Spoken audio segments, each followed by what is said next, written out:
habis ceramah duha, kuliah duha, sholat duha enggak? Oh enggak katanya. Ya, nah, di sini alhamdulillah ya, sekaligus sholat duha. Bapak dan Ibu sekalian, pada saat Rasulullah Muhammad sallallahu alaihi wasallam wafat, itu langsung timbul berbagai permasalahan.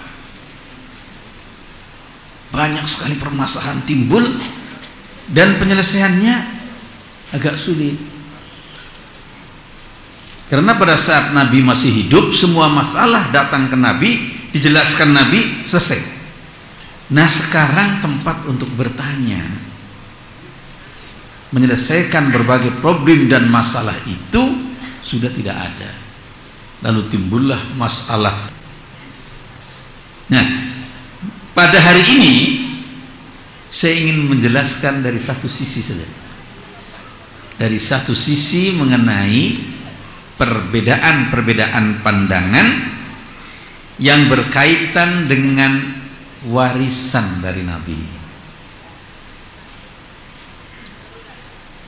Bapak dan Ibu sekalian, mengenai warisan Nabi ini juga diperdebatkan. Sekelompok sahabat mengatakan, Nabi kan seorang manusia biasa juga. Jadi ahli warisnya dia mewaris hartanya. Yang sebagian lain, oh enggak, Nabi ini khusus.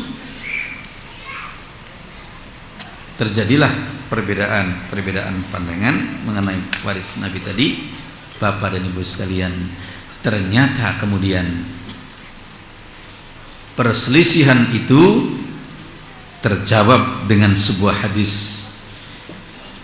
innal ulama'a hum warasatul anbiya.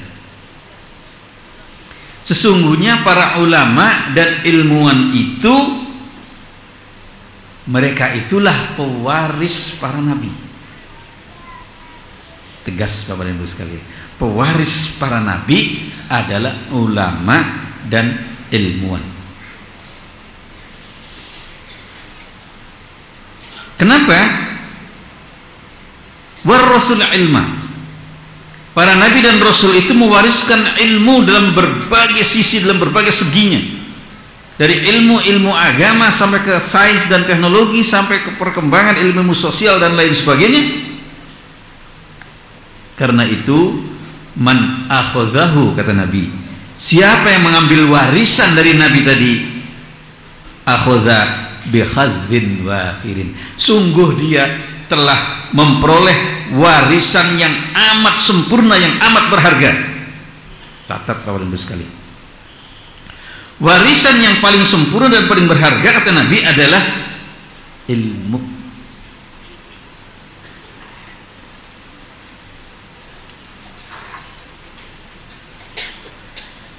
Man akhadhahu akhadha bi khadzin wafirin. Wa man salaka tariqan yatlu bihil ilm.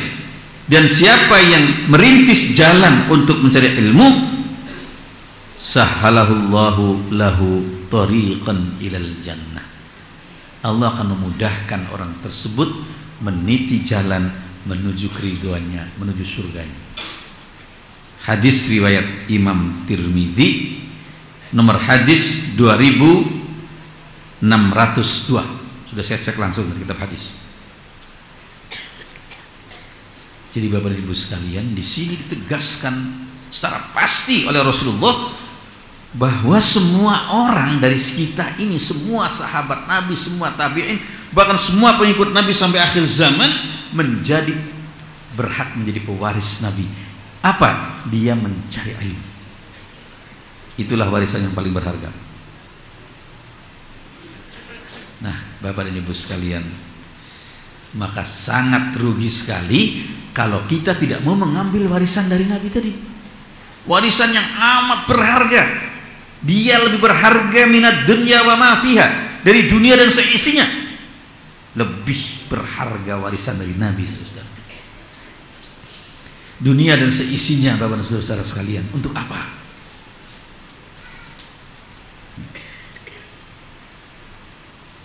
Yang kita makan setengah piring juga.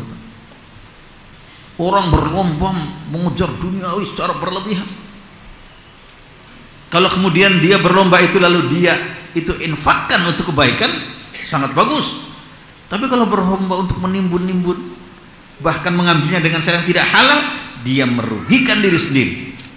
Dan maaf saudara sekalian, dalam kehidupan dunia ini kita semuanya tidak terlalu berbeda memperoleh karunia dari Allah, rezeki dari Allah.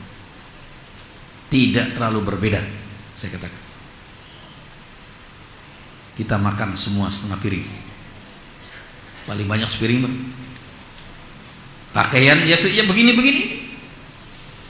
Apa kalau kita kemudian kaya raya pakaian, kita pakai emas seluruh baju kita? Enggak juga.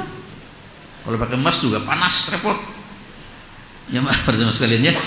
Begini-begini juga saudara. Nah, inilah yang kita sebut tadi kehidupan dunia. Karena itu, Bapak-bapak dan ibu-ibu sekalian, saya sering tegaskan dalam berbagai pertemuan, ya, bahwa kita ini mesti mensyukuri nikmat Allah. Dengan syukur itulah kita akan memperoleh karunia dan kebahagiaan yang tidak ada batasnya. Para jamaah sekalian, orang mungkin mengatakan, oh Pak Zaki, kalau kita punya harta banyak kan kita punya banyak rumah. Rumahnya mewah-mewah itu. Ada 10. Apa dipakai semua? Maaf Pak Ibu, punya rumah 10 dipakai semua gitu, bolak-balik. Capek nggak kira-kira? Capek. Yang dipakai 1. Oh tapi kan bisa kita kontrakan dapat sekian M. Sekian M. Apa dinikmati? Enggak. Yang dinikmati ya segitu itu. Tadi itu singkong sama ya itulah. Itu yang dinikmati. Pak Saiful makan singkong, ya itu kita nikmati sama. Para jemaah sekalian, ya itu yang nikmat. Makanan yang asli itu yang nikmat. Nah, Bapak dan Ibu sekalian, karena itu kita tegaskan di sini, warisan yang paling berharga dari para nabi adalah ilmu. Karena itu Allah Subhanahu wa taala berfirman dalam Al-Qur'an, innama yakhsyallaha min ibadihil ulama. Sesungguhnya orang yang paling bertakwa, paling taqarrub, paling dekat dan paling takut kepada Allah dari hamba-hambanya adalah al-ulama, para ulama dan ilmuwan. Ini nas Quran Bapak Ibu, nas Al-Quran. Yang paling bertakwa, beriman kepada Allah itu adalah para ulama dan ilmuwan. Mengapa Bapak dan Ibu sekalian? Ilmuwan itu orang-orang yang memiliki ilmu yang mendalam. Maaf saya ambil contoh. Seorang ilmuwan kedokteran, dia mengerti betul bagaimana fungsi organ tubuh kita. Dari fungsi ginjal, fungsi jantung, fungsi lever, fungsi empedu, fungsi otak, fungsi ini, itu. Sehingga kemudian orang itu merasakan, oh betapa agungnya Allah. Gak terbayangkan oleh kita ya. Seorang ahli vulkanologi misalnya tentang gunung, dia mengerti bagaimana gunung, bagaimana bisa menimbulkan tsunami, bisa ini. Luar biasa. Maka dia merasakan keagungan Allah begitu luar biasa. Orang awam seperti kita, Bapak dan Ibu sekalian, melihat jantung, jantung hewan atau jantung manusia itu kan kecil segini, ya, lebih kecil dari kepalan kita. Orang awam menganggap segumpal daging, selesai. Ginjal segumpal daging, selesai. Iya kan? Lever segumpal daging. Tapi seorang ilmuwan dia mengetahui betapa fungsi jantung itu. Dari organ yang amat kecil, para jamaah sekalian, dia bekerja puluhan tahun berdetak mengedarkan darah. Maaf Bapak Ibu sekalian, saya jumpai orang yang ada kesalahan di rumah sakit. Waktu dia terkelupas ininya ibu bapak-bapak ini,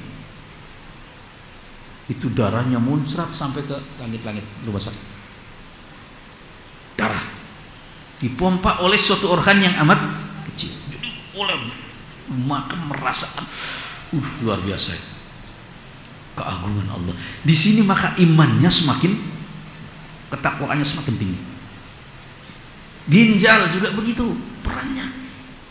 Empedu yang amat kecil, semua bahkan semua organ tubuh memiliki peran yang luar biasa. Itu baru sarjana ahli di bidang kedokteran. Belum sarjana ahli vulkanologi, ahli geologi, semua. Nah, disinilah maka orang tersebut akan menjadi orang yang sangat bertakwa pada Allah karena dia merasakan secara langsung, memahami dan menghayati keagungan Allah Subhanahu wa taala. Maka kalimatnya selalu Allahu Akbar, Subhanallah, walhamdulillah, wala ilaha illallah, Allahu Akbar. Terus dia tahu betul itu adalah suatu yang dikaruniakan Allah untuk kita. Maka apa kata mereka? Ma khalaqta hadza batila subhanaka faqina adzabannar. Ya Allah, tidak ada semua ciptaanmu dalam alam semesta ini yang sia-sia. Semuanya punya manfaat, semuanya punya fungsi. Ma khalaqta hadza batila. Enggak ada yang sia-sia. Semua bermanfaat. Subhanaka faqina adzabannar. Maka maha suci Engkau Allah, maka jauhkanlah kami dari azab api neraka. Jadi semuanya punya manfaat. Kenapa? Musibatu qaumin liqaumin fawaid. Musibah bagi suatu kelompok orang, Bapak dan Ibu sekalian, itu faedah atau manfaat bagi kelompok lain. Ini kehidupan kita begitu, nggak bisa. Musibah orang ada penyakit, ada yang dapat manfaat. Iya kan? Kalau penyakit nggak ada, kira-kira fakultas kedokteran masih dibuka nggak? Nggak ada penyakit lagi. Kemudian apoteker masih kepake nggak kira-kira kalau nggak ada penyakit lagi? Jadi semua terjadi pada zaman sekalian. Oh, kalau gitu Pak Zaki, nyamuk itu kan mengganggu. Apa faedahnya nyamuk? Oh, banyak ibu-ibu. Dari adanya nyamuk banyak orang dapat rizki, iya kan? Itu pabrik-pabrik obat nyamuk, kalau nggak ada nyamuk laku nggak kira-kira? Semua ada manfaat. Ya, tidak ada yang nggak ada manfaat. Maka dikatakan ma khalaqta hadza batila. Allah tidak ada yang sia-sia, segala yang kau ciptakan semuanya punya fungsi.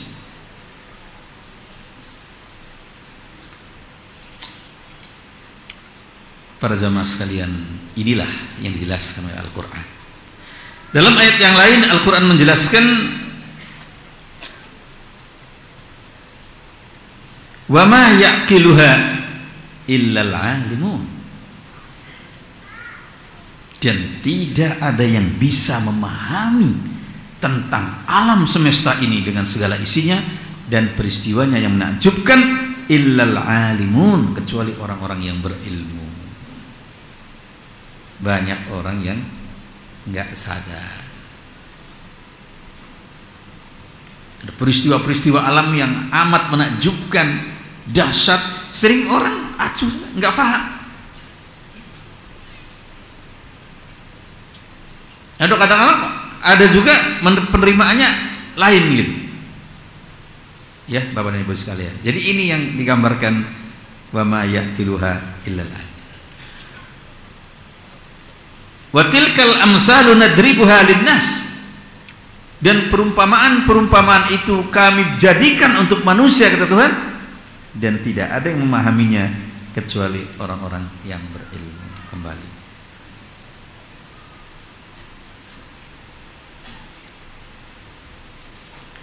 dalam ayat lain tegaskan yarfa'illahu alladzina amanu minkum walladzina utul ilma darajat.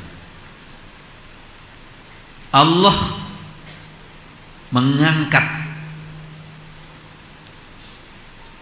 orang-orang yang beriman di antara kamu dan berilmu. Jelas sekali. Dengan derajat yang sangat tinggi, yang sangat banyak. Pakai jamak kalimat derajat.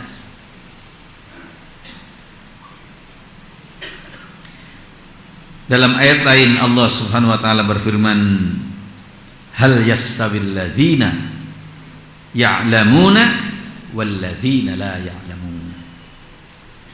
Apakah sama antara orang-orang yang berilmu dan orang-orang yang tidak berilmu?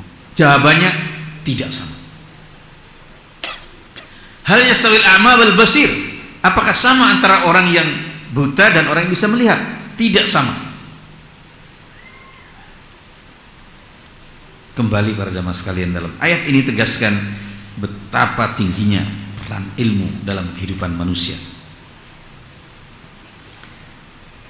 Kemudian dalam ayat yang lain, Bapak dan Ibu sekalian, ditegaskan,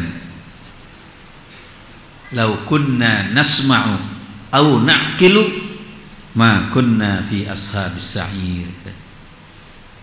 Sekiranya kami dulu mau mendengarkan kebenaran dan kami berakal, menggunakan akal kami, pastilah kami tidak termasuk golongan penghuni neraka sa'ir. Jadi di situ tegaskan keluhan dari ahli neraka, di antaranya mereka itu tidak mau mendengar petunjuk-petunjuk kebenaran dan tidak mau menggunakan akalnya untuk mencari kebenaran, sehingga mereka terjerumus dalam kegiatan dan muamalah yang sesat. Kembali ayat tersebut menegaskan tentang pentingnya ilmu. Karena itu dalam hadis At-Tirmidzi ditegaskan kembali, innal ulama warathatul anbiya. Sesungguhnya para ulama dan ilmuwan adalah pewaris para nabi. Innal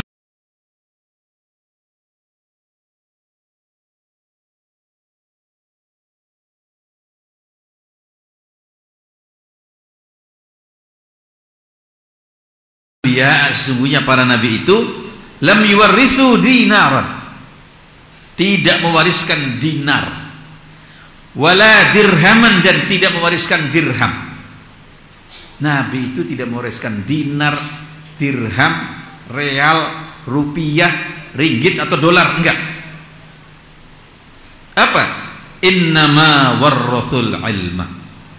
Sehingga sungguhnya nabi itu, para nabi itu mewariskan ilmu.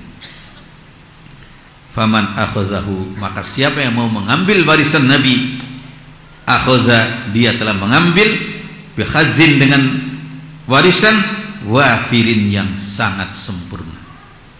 Hadis juga riwayat Imam At-Tirmidzi.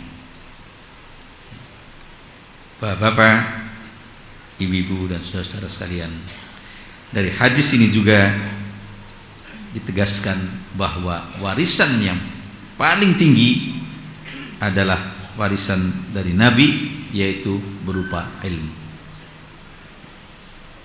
Karena itu Bapak-bapak dan ibu-ibu sekalian, ya, kita harus memanfaatkan waktu-waktu kita untuk terus mencari ilmu. Manfaatkan kesempatan yang amat berharga yang kita miliki untuk mencari ilmu. Mungkin kita mengatakan, oh kami sudah tua, usianya sudah kelewat. Enggak ada usia lewat. Yang disebut dengan lifelong education, pendidikan seumur hidup, yang ditegaskan Rasulullah, utlubil ilma minal mahdi ilal lahdi. Tuntutlah ilmu dari ayunan, kata Nabi, sampai liang lahat. Kalau kita masuk liang lahat, selama belum masuk liang lahat, cari ilmu. Karena itu Bapak dan Ibu sekalian, ambillah waktu yang ada pada kita, kita manfaatkan mencari ilmu. Jangan waktu kita dibuang percuma, para jamaah sekalian. Orang baca juga, tapi bacaannya tidak bermutu, rugi Pak. Apalagi duduk di depan layar kaca TV sampai 6 jam, dari maghrib sampai Jam 1 malam isinya canda-canda kotor. Maaf ya, astagfirullah. Waktunya hilang 6 jam. Kalau buat baca buku ilmiah, baca kitab tafsirnya Pak Quraisy, baca kitab-kitab tasawufnya yang ditulis misalnya oleh Bapak Nasiruddin Umar, banyak sekali buku-buku sekarang kita bisa beli di toko-toko. Manfaat besar. Ini isinya canda-canda yang maaf ya tidak perlu. Sekian jam. Para jamaah sekalian, dalam penelitian terakhir, bangsa Indonesia ini adalah merupakan suatu bangsa yang paling lama duduk di depan televisi dalam penelitian seluruh dunia. Ya, jadi kalau dalam bidang lain itu kita dari segi kualitas 105 sampai 109, dari segi ini 100 sekian, nomornya Pak. Dalam hal nonton TV nomor 1. Bayangkan pada sekali. Nah, isinya apa? Lihat saya semua isinya. Saya tidak melarang Anda ambil TV pun, ambil yang pilih-pilih yang bermanfaat. Membaca surat kabar para jamaah sekalian, pagi nggak terasa kita dari jam 7 sampai jam 9. Beritanya itu saja, sampai diputer-puter aja. Gini puter begitu. Ambil baca yang penting, silakan. Yang lain baca buku ilmiah. Dan baca buku ilmiah ini para jamaah sekalian sampai khatam. Jadi ilmunya itu utuh gitu loh. Kitab fikih banyak ibu beli di toko-toko sekarang, banyak sekali. Kita baca terus setiap hari. Nah, setiap orang yang hidupnya terus mencari ilmu para jamaah sekalian, di dalam hadis Nabi ditegaskan, kalau orang itu wafat atau meninggal, wafatnya dalam keadaan syahid. Syahid. Para sahabat dulu ingin syahid dengan mengangkat senjata, berperang di medan laga, darah tercuah. Sekarang dengan terus-menerus menuntut ilmu, kemudian kita wafat, syahid kata Nabi. Hadisnya Imam Al-Bazzar dan At-Tabrani. Nabi mengatakan, lababun yata'allamuhu ar-rajulu ahabbu ilayya min alfi raka'atin. Kata Nabi, lababun, sungguh satu bab, yata'allamuhu ar-rajulu, yang dipelajari oleh seorang, ahabbu ilayya, lebih aku cintai kata Nabi, min alfi raka'atin, dari mengerjakan solat 1000 rakaat tatawuan, solat sunnah. Bayangkan baik, satu bab kita pelajari ilmu kata Nabi lebih baik dari solat 1000 rakaat. Siapa yang sudah solat 1000 rakaat? Tadi berapa tuh tadi? 8. Itu juga kalau hari Minggu barangkali enggak 8 di rumah ya. Nah, jadi baik 1000 rakaat satu bab kata Nabi lebih baik dari 1000 rakaat. Masya Allah. Para jamaah sekalian, saya belum mendengar ada kita atau ulama-ulama yang sholat sunnah 1000 rakaat, belum dengar. Ya, paling sitok, alhamdulillah saya tadi malam sholat tahajud. Berapa rakaat tahajud? 8 tambah 11. Apalagi tarawih berapa? 11 juga, paling banyak 23. Yang 23 juga ambilnya suratnya pendek-pendek gitu. Iya kan? Ghairil maghdubi alaihim waladdallin. Amin. Yasin, Allahu Akbar. Ya, tadinya sama, hebat nih Pak Yasin. Enggak taunya cuma tok Yasinnya. Ya, jadi ini kita lihat, maka para jamaah sekalian, ini hadis riwayat Imam Al-Bazzar dan Imam At-Tabrani. Para jamaah sekalian, Dilanjutkan Nabi menjelaskan, qala Rasulullah sallallahu alaihi wasallam, "Idza ja'al mautu," apabila datang kematian, li talibi ilmin, bagi orang yang mencari ilmu, wa huwa ala hadzal halah, padahal dia dalam keadaan seperti ini, mata wa huwa syahid, maka dia mati wafat dalam keadaan syahid. Masya Allah. Ingin mati syahid tidak harus bawa parang, bawa tombak, bukan. Sekarang kita berjuang, para jamaah sekalian, tidak lagi dengan ya. Jenis peperangannya sekarang berbeda, Pak. Dulu itu perang fisik zaman Rasulullah, zaman sahabat, zaman tabi'in. Sekarang disebut ghazwul fikri, perang pemikiran. Di situ kita berjihad untuk melawan pemikiran-pemikiran yang melenceng dari Islam. Ghazwul fikri. Kemudian kita sebut dengan clash of civilization.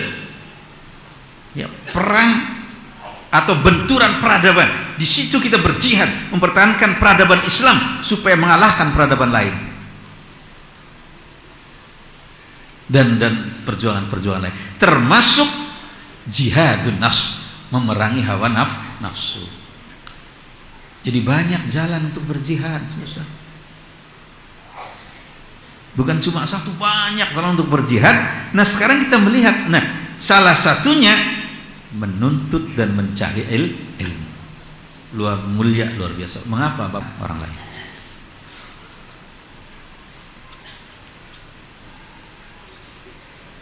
Bapak dan Ibu sekalian, kalau kita memperhatikan makhluk-makhluk Allah, banyak makhluk yang lebih kuat dari manusia, umurnya lebih panjang. Kura-kura ya, itu umurnya ratusan tahun, termasuk penyu. Ikan laut banyak yang umurnya, fisiknya juga banyak lebih kuat dari manusia. Tetapi karena manusia yang punya ilmu, ya manusia yang menguasai alam. Nah, jadi sama. Orang itu nanti akan dilihat dari ilmunya. Maka tegaskan, idza ja'al mautu li talibil ilmi, apabila datang kematian bagi seorang yang sedang mencari ilmu, wa huwa ala hadzal halah, dan dia wafat dalam keadaan seperti ini, mata wa huwa syahid, dia wafat dalam keadaan syahid. Jadi para jamaah sekalian, usahakan kita ini anggota taklim dimanapun, termasuk taklim di Masjid Sunda Kelapa. Tercatat Anda sebagai talibul ilmi, pencari ilmu. Meskipun kadang-kadang ngajinya sambil ngantuk, ya, nggak apa, ya. Ngantuknya masih dapat pahala, apalagi meleknya ibu. Nah, ini jadi gambaran-gambaran yang kita lihat dari hadis Nabi. Nah, para jamaah sekalian, bapak, ibu, dan saudara-saudara, karena itu dalam hadis riwayat Imam Ahmad, nomor hadisnya 12.139, sudah saya cek di kitab hadis, tegaskan, inna masalal ulama'i fil ardi kamasalin nujum. Sehingga perumpamaan disebutkan, sungguhnya perumpamaan para ulama dan ilmuwan di muka bumi adalah kamasalin nujum, seperti bintang-bintang yang gemerlapan di langit.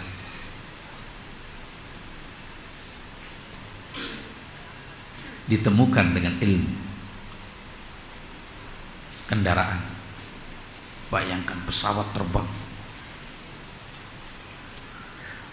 mengangkut 600 orang, bawaannya nggak kira-kira, apalagi jemaah haji itu, ya, bawaan jemaah haji selain barang-barang itu dibawa di badannya di sini, itu berapa ton, diangkut dengan kecepatan yang sangat luar biasa, 1000 1000 km per jam dengan mengangkut sekian ton barang. Kenapa itu ada? Ilmu. Gimana orang menyelam, gimana orang meneliti bumi, semua ilmu. Bumi bagi orang awam ya sudah tanah, tapi bagi seorang ilmuwan bumi itu, seorang ahli geologi luar biasa. Nah, para jamaah sekalian, inilah makanya ilmu ini dalam pandangan ajaran Islam. Kalau saya bawa kitab tentang kajian mengenai ilmu, para jamaah sekalian luar biasa. Ya, dari kitab-kitab babul ilmi mengenai ilmu, di kitab hadis luar biasa panjang. Maka dikatakan kama salin nujumi fis sama. Ilmuwan dan ulama itu bagaikan bintang-bintang di langit. Yahtadi biha fi zulumatil barri wal bahr. Banyak orang yang mengambil petunjuk dengan bintang-bintang itu, baik orang-orang yang melakukan perjalanan di darat maupun di laut. Itu para nelayan mesti ngerti bintang-bintang. Oh, ini bintang bidu, ini bintang macam-macam. Itu mereka tahu arah dari bintang. Fa idzan tamasatin nujum, kata Nabi, maka pada saat bintang-bintang itu mulai redup, awsyaka antadillal hudatu, hampir saja orang-orang yang mencari petunjuk itu akan tersesat, kata Nabi. Kalau ilmuwannya mulai meredup, para ilmuwan sudah mulai hilang, Bapak Ibu sekalian, maka kemungkinan banyak orang sesat. Banyak orang sesat. Sekarang sering kita jumpai orang-orang yang berbicara agama di mass media,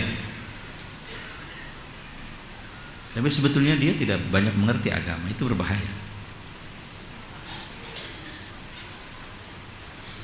Jadi orang tanya, kenapa dia itu masuk di itu mass media begitu luas? Saudara, itu masalah mass media itu adalah kalau orangnya rajin mengajukan permohonan itu ini atau kenal atau apa. Lalu ulama-ulama yang betul-betul dia mengetahui ilmu, dia nggak pernah maksa-maksa diri minta ceramah di muka umum. Enggak. Itu bedanya. Nah, kalau ulama-ulama ini sudah mulai menghilang, mulai redup, maka khawatir umat akan sesat jalan. Maka dalam hadis yang lain Nabi mengatakan, innallaha yaqbidul ilma yantazi'uhu intiza'an.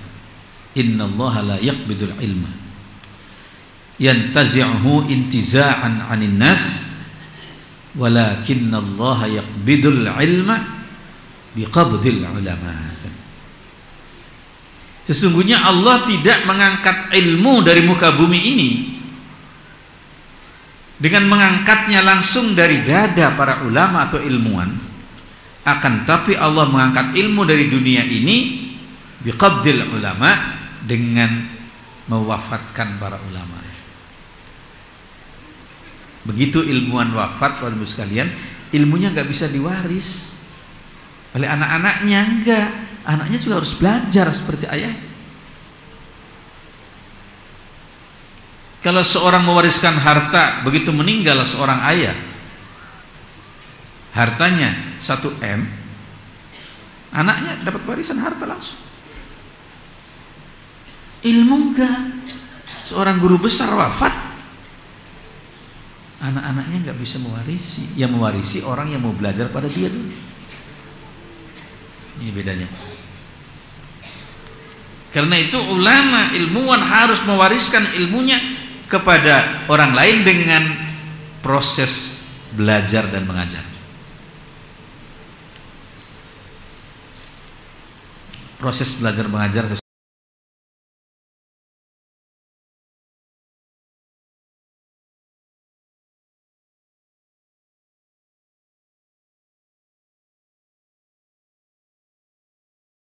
sesuatu yang sangat luhur yang harus dikembangkan oleh kita. Mengapa para jamaah sekalian, Bapak dan Ibu? Belajar pun ya sangat penting, mengajar pun juga sangat penting, karena dengan mengajar orang ilmunya bertambah, Bapak. Dengan mengajar itu orang ilmunya bertambah. Saya tahu betul teman-teman saya yang sama-sama kuliah dulu, karena dia nggak mengajar, maaf Bapak dan Ibu, ilmunya hilang. Dia menghadapi kertas-kertas di kantor itu, dia tidak mengajar sama sekali. Yang dulunya orang cerdas-cerdas, hilang ilmunya. Sayang sekali. Maka betapapun kita sibuk, usahakan ilmu kita ajarkan ke orang lain. Sebaliknya kalau kita mengajar bertambah, itu kata Sayyidina Ali. Bedanya ilmu dengan harta, kalau harta itu diberikan orang lain berkurang yang kita pegang. Kalau ilmu semakin diberikan orang lain semakin bertambah. Bapak dan Ibu sekalian, saya sendiri merasakan dari pengalaman saya, hasil saya belajar dari TK sampai perguruan tinggi, dari S1, S2 sampai S3, itu barangkali mungkin itu hanya 35% aja. 65%-nya itu saya hasil mengajar ilmu. Ini jadi penting sekali. Maka itulah ditegaskan bahwa Allah tidak mencabut ilmu dengan mencabut ilmunya dari dada para ulama atau ilmuwan, tetapi dengan mewafatkan para ulama dan ilmuwan. Apa kata Nabi? Hatta idza lam yubqi aliman. Sehingga pada saat tidak ada lagi orang-orang berilmu, baik yang berkaitan dengan ilmu agama maupun berkaitan dengan sains dan teknologi, maka apa kata Nabi? Ittakhadhan nasu ru'asa juhalan atau ru'usan juhalan. Lalu orang akan memilih pemimpin-pemimpin yang bodoh. Hati-hati Bapak Ibu sekalian. Ini peringatan dari Nabi. Orang memilih pemimpin yang bodoh. Bodoh itu artinya pemimpin itu tidak mengerti dalam cara memimpin. Gak ahli di bidang itu, dia dipilih. Nah ini berbahaya. Jangan karena dia tenar pilih jadi, maaf ya, misalnya gubernur misalnya, padahal dia bukan ahlinya, bakal gak benar. Jadi memilih orang jangan asal tenar. Ahli gak dia di bidang itu? Ya kalau yang tenar, yang paling tenar ya artis, ya kan? Yang paling tenar artis. Bagaimana kalau artis semua jadi gubernur? Kira-kira gubernur semua artis, bupati semua artis, gimana kira-kira? Jadi pilihlah artis, boleh kita pilih kalau memang dia ahli di bidang itu. Tapi kalau tidak ahli, jangan. Ingat-ingat Bapak. Ya, ittakhadzan nasu ru'asa ajuhalan. Manusia akan memilih pemimpin-pemimpin yang bodoh. Fadhallu, maka mereka sesat kata Nabi. Wa adallu, dan menyesatkan orang lain. Itu yang harus kita waspadai. Para jamaah sekalian. Maka di dalam berbagai keterangan dari hadis lain para jamaah sekalian, mengenai diangkatnya ilmu oleh Allah Subhanahu wa taala itu, ternyata bisa kita kaji menjadi 3 macam. Yang pertama, ilmu itu diangkat oleh Allah dengan wafatnya para ulama. Hilang. Banyak ilmu-ilmu yang tidak terwariskan di dunia, Pak. Kemajuan bangsa Mesopotamia misalnya, itu banyak ilmu yang nggak terwariskan oleh kita. Kemajuan bangsa-bangsa Mesir, bagaimana di abad 3500 sebelum Masehi, itu orang Mesir sebelum Masehi ya, sudah bisa melakukan operasi bedah otak. Itu dijumpai dari mumi-mumi sekarang diteliti, Ada yang berhasil, sudah ada operasi bedah otak 3.500 sebelum Masehi, tapi nggak terwariskan. Karena apa? Ilmunya tersembunyi, disembunyikan. Termasuk mengawetkan mumi di Mesir, itu tidak terwariskan. Nah, jadi kalau ilmu tidak terwariskan kepada generasi berikutnya, maka dia hilang. Nah, ini yang pertama. Yang kedua, ilmunya masih ada, bahkan mendalam orang mempelajarinya, tetapi kekhusyuannya sudah hilang. Yang hilang khusyuknya, yang hilang keikhlasannya. Oh, Jumatnya di mana-mana penuh, umrohnya penuh, haji sampai kuotanya habis, tetapi khusyuknya nggak ada.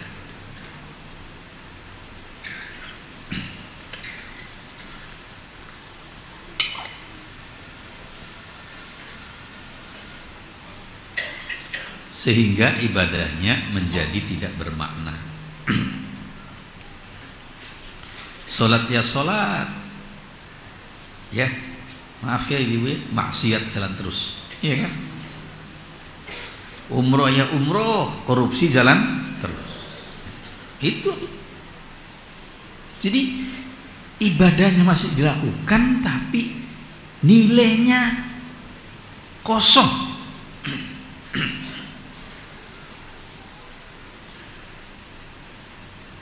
Ya, ini yang kebanyakan melanda kita itu. Dan penyataan sekarang banyak sekali orang beragamanya secara formalistiknya. Ya.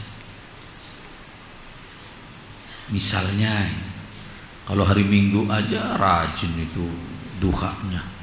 Kalau di rumah setiap hari nggak ingat, misalnya itu ya. Nah, kita sholat di sini ini, kita ikuti juga sholat di rumah. Jadi itu, kita dibimbing untuk melaksanakan kegiatan ibadah, kita praktekkan juga di rumah. Dan kita tingkatkan keikhlasan dan kekhusyuan kita.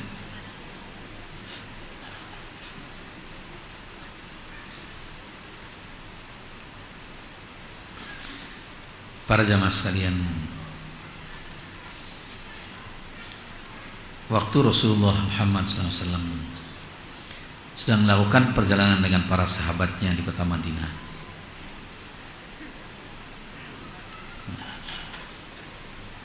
waktu beliau berjalan sampai di batas kota, malam hari habis sholat isya, tiba-tiba beliau melihat ke atas langit. Nampak wajah Nabi seperti sangat berduka, sangat sedih sekali wajah.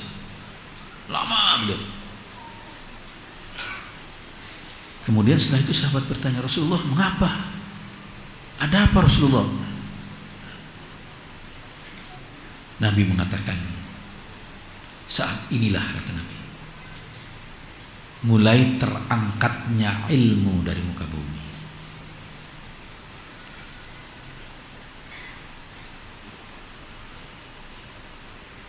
Ilmu, kata Nabi, terangkat.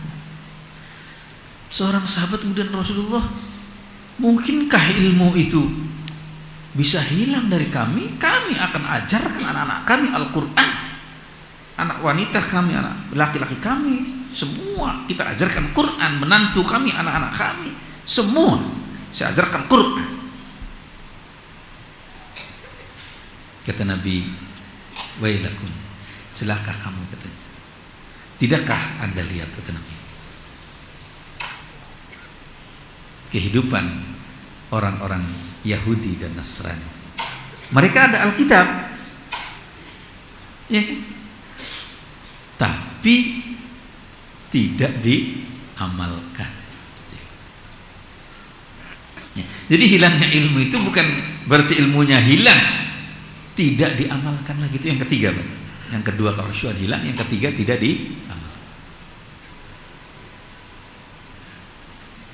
Maka tegaskan, atamuruna nasa bil birri wa tansawna anfusakum wa antum tatlunal kitab, kata Quran.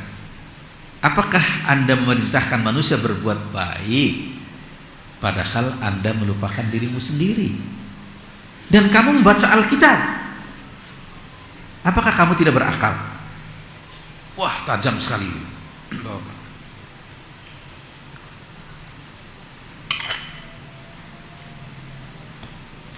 Ini ditujukan kepada orang Yahudi, tapi sebetulnya kepada kita juga.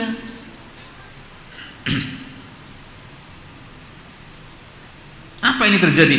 Orang-orang berilmu yang mengajarkan pada orang lain, menasihati orang lain dengan baik, tapi dia sendiri tidak mengamalkan.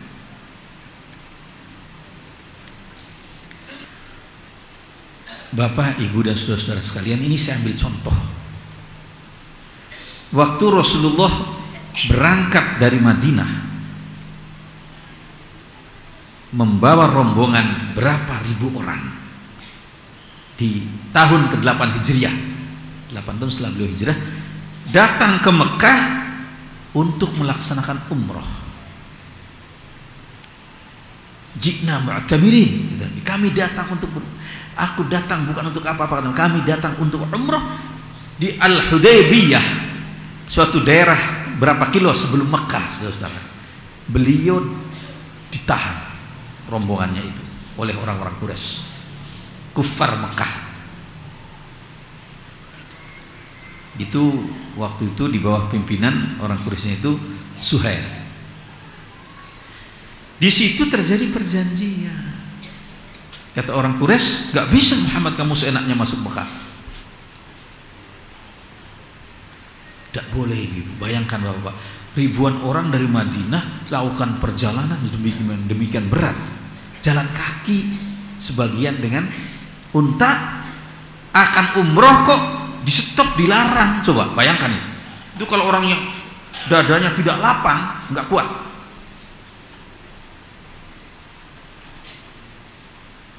Dalam perjalanan itu disepakati untuk Nabi tidak bisa masuk Mekah dan sahabatnya, tapi dijanjikan tahun depan boleh selama 3 hari ini. Nabi itu orang yang sangat visioner, berpikir ke depan ini. Beliau meskipun itu dengan berat hati dilarang, tapi punya harapan tahun depan masuk. Diterima oleh Nabi. Karena apa?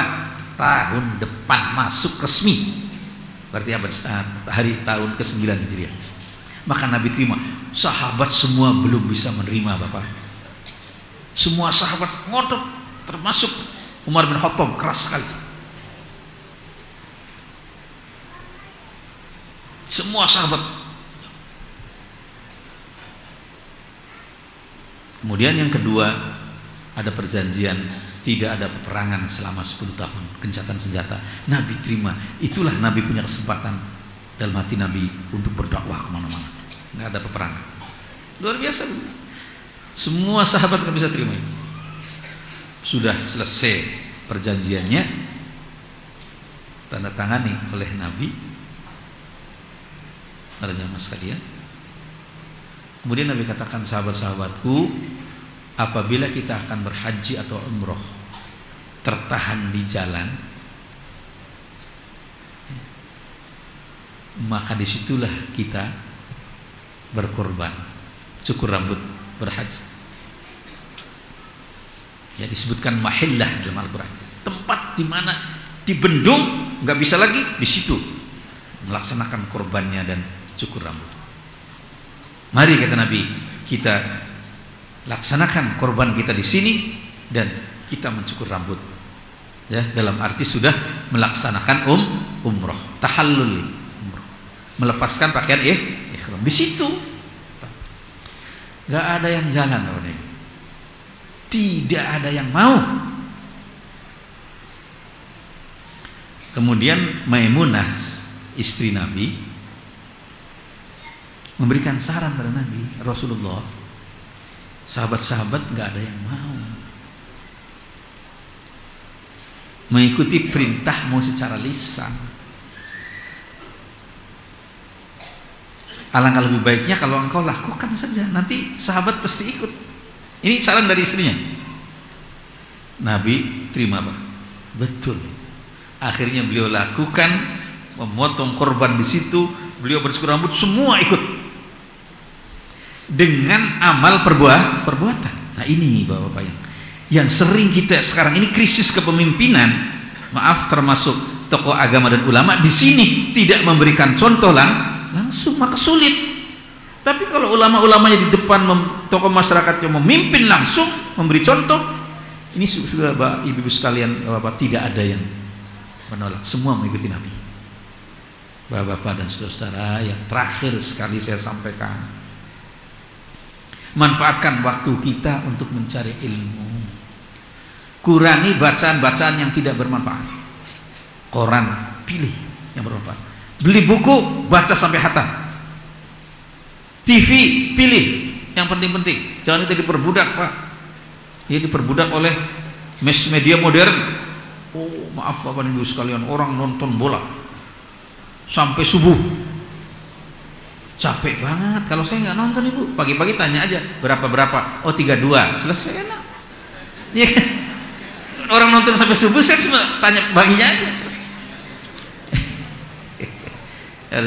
Maksud saya Bapak Ibu, ini pesan Rasulullah, ambil warisan Nabi. Kalau tidak ambil rugi, Pak. Baca. Dan para jamaah sekalian, mudah-mudahan ini yang bisa saya sampaikan bermanfaat, dan saya mohon maaf apabila ada kekurangan dan kekhilafan. Bismillahirrahmanirrahim. Alhamdulillahirabbil alamin. Hamdan yuwafi ni'amahu wa yukafi'u mazidah. Ya Rabbana lakal hamdu wa lakal syukru kama yanbaghi li jalali wajhikal karim wa 'azimi sultanik. Allahumma shalli wa sallim ala sayyidina Muhammadin wa ala alihi wa ashabihi ajma'in. Allahumma rabbana innana sami'na munadiyan yunadi lil iman an aminu bi rabbikum fa amanna rabbana faghfir lana dhunubana wa kaffir 'anna sayyi'atina wa tawaffana ma'al abrar. Rabbana wa atina ma wa'adtana 'ala rusulik wa la tuhzina yawmal qiyamah innaka la tukhliful mi'ad. Rabbana hab lana min azwajina wa dhurriyyatina qurrata a'yunin waj'alna lil muttaqina imama. Allahumma rabbana zidna ilman nafi'a warzuqna fahman sahiha wa nawwir qulubana binuri hidayatika kama nawwartal ardu binuri syamsika abadan abada. Rabbana auzi'na an nashkura ni'mataka allati an'amta 'alaina wa 'ala walidayna wa an na'mala salihan tardah wa adkhilna bi rahmatika fi ibadikas salihin. Rabbana atina fid dunya hasanah wa fil akhirati hasanah wa qina adzabannar. Wa sallallahu ala sayyidina Muhammadin subhana rabbika rabbil izzati amma yasifun wa salamun alal mursalin walhamdulillahi rabbil alamin. Wassalamu alaikum warahmatullahi wabarakatuh.